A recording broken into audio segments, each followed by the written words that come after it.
महाराष्ट्राचा।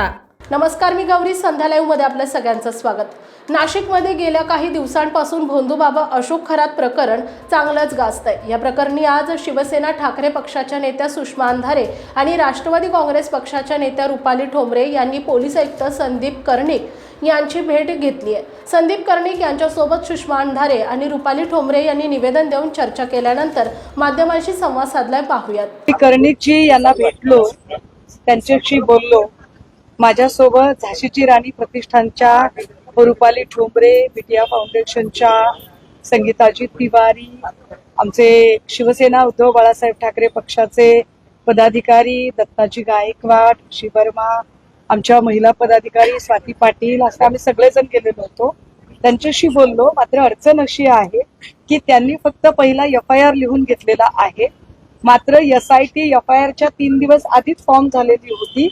त्यामुळे त्यांचं असं म्हणणं आहे की त्यांनी त्यांच्याकडे असणारं जे काही डॉक्युमेंटेशन आहे ते डॉक्युमेंटेशन SIT कडे वर्ग केलेलं आहे आणि IO सुद्धा तिकडे केलेले आहेत सूर्यवंशीची। त्यामुळे या सगळ्या प्रकरणातली जी काही आता तपासाची गती आहे किंवा आता काय नेमकं आमची प्रश्न आहे त्याची जी उत्तरं आहेत ती सगळी SITशी चर्चा केल्यानंतर मिळू शकतात। त्यामुळे आता कदाचित मी आपल्याला इतकं काही ठोस सांगू शकणार नाही।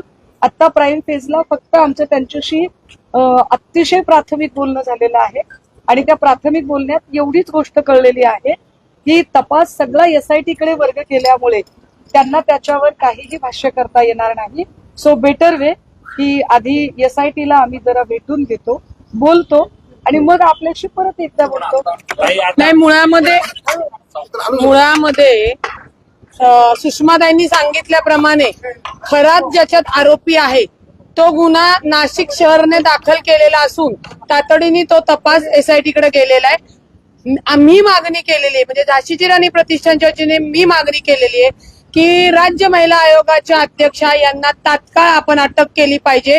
त्यांचा सातत्याने शिर्डीमध्ये आणि आर्वीमध्ये जो काही खरातानी त्या इतरांवर गुन्हा दाखल केला तो गुन्हा दाखल करण्यासाठीची पुष्टी किंवा तो गुन्हा दाखल करण्याचा दबाव रुपाली चाकणकर ज्या माजी राज्य महिला आयोग अध्यक्ष त्यांनी केला होता।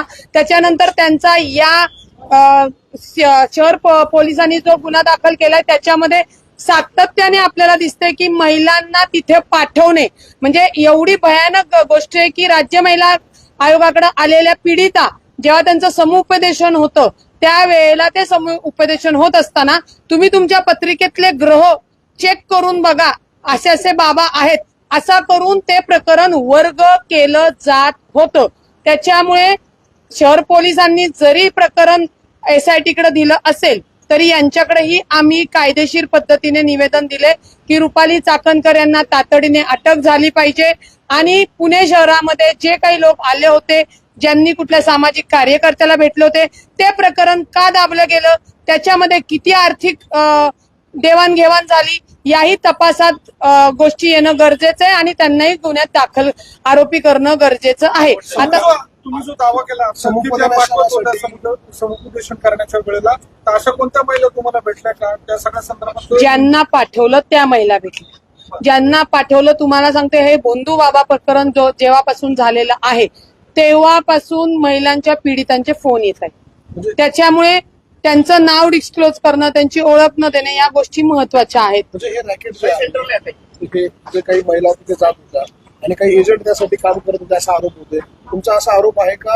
या रुपाली चाकणकर ज्या आहेत त्या स्वतः हे रॅकेट चालवत होत्या किंवा त्याच त्या महिलांना तिथे पाठवत होत्या असं जे समोर पुरावे आलेले आहेत, जी परिस्थिती आली आहे त्याच्यानुसार ते रॅकेट स्वतः रुपाली चाकणकर चालवत आहे, या परिस्थितीवरनं प्राथमिक दर्शवते। ताज्या आणि महत्त्वपूर्ण बातम्या पाहण्यासाठी आजच आमच्या संध्या लाईव्ह न्यूज चॅनलला YouTubeवर सबस्क्राईब करा आणि बेल आयकॉन प्रेस करा।